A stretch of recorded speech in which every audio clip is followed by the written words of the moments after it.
Born in Wichita, Kansas, and raised on a farm near Warrensburg, Missouri, Melissa Swope did not have childhood dreams of becoming a scientist.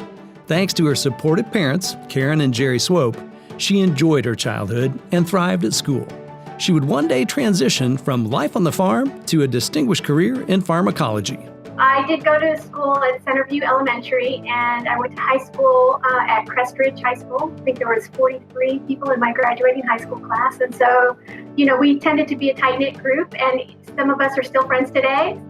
Teachers and mentors often make a lasting impact. Young Melissa discovered her passion for science thanks in part to an outstanding high school science teacher. Mrs. Peasley was very focused on hands-on learning, and so the projects that I remember are the ones where we actually had to do things. So we went down to southern Missouri to one of the research caves, and she took biology class, and we learned about the ecosystem. And then in the evening, we got to sit at the mouth of the cave and watch the bats fly out, which was really extraordinary. Swope's father and grandmother are both UCM alumni, along with a host of other family members. Due to her outstanding academic achievement in high school, Melissa earned a valuable opportunity to pursue her college education. I had interviewed for the Distinguished Scholarship that the university offers at that time to a select few students, and that scholarship basically paid for everything. Swope started college with thoughts of a criminal justice degree, but her first science class changed her course. I think it was general zoology was the first biology class I took, and I took it as a general ed requirement. Dr. Babroxai was the teacher, and I just loved the class. I just loved it. And I thought, this is what I'm going to do. And while I was there, I also worked in the biology department for Dr. Babroxai and Dr. Belshi. It was a great opportunity to not only spend more time around the department and learn, but also make a little bit of money. I got paid a little bit, which was always good. And also build that relationship with those professors.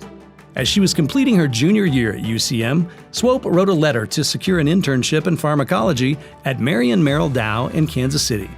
She completed her bachelor's degree at UCM and was accepted to graduate programs at both KU and Yale. With the support and encouragement of her UCM professors and family, Melissa headed east to the Ivy League.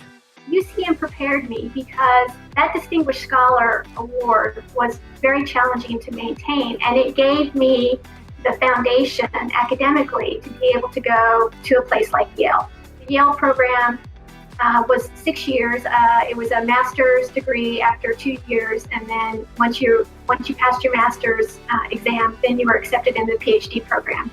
Hard work and dedication opened the door to a world-renowned university, but advanced degrees weren't the only thing she'd take away from New Haven. I met Melissa at Yale. We were both standing in line that first week. She was standing in front of me, and I thought, she seems kind of nice. I started a conversation with her, and we ended up exchanging phone numbers, and we became really good friends. We didn't actually start to go out with one another until much later. Swope earned a PhD in pharmacology at Yale, and then a postdoctoral fellowship at Harvard, where she specialized in the area of infectious diseases. Her first professional position was with a company called Vertex. While there, one of her projects was developing treatments for neuropathic pain, a project reminiscent of a comic book storyline. One of the ways that we were looking at that was to model, you're going to think this is weird, but to model spider toxins. Spiders, when they bite their prey, they inject toxins in their venom, and it immobilizes the prey, and the prey don't feel anything. Well, if you think about treating pain, you're trying to turn down the pain receptors. Swope was not only building her career, but was also enjoying new milestones in her personal life.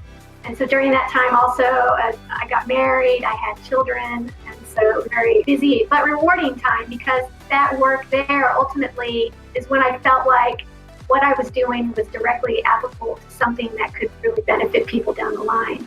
When James accepted a faculty position at George Mason University, the Willis family relocated to Virginia, near Washington, D.C. Melissa Willis's work now focused on biodefense. She helped develop treatments for bacterial and viral threats.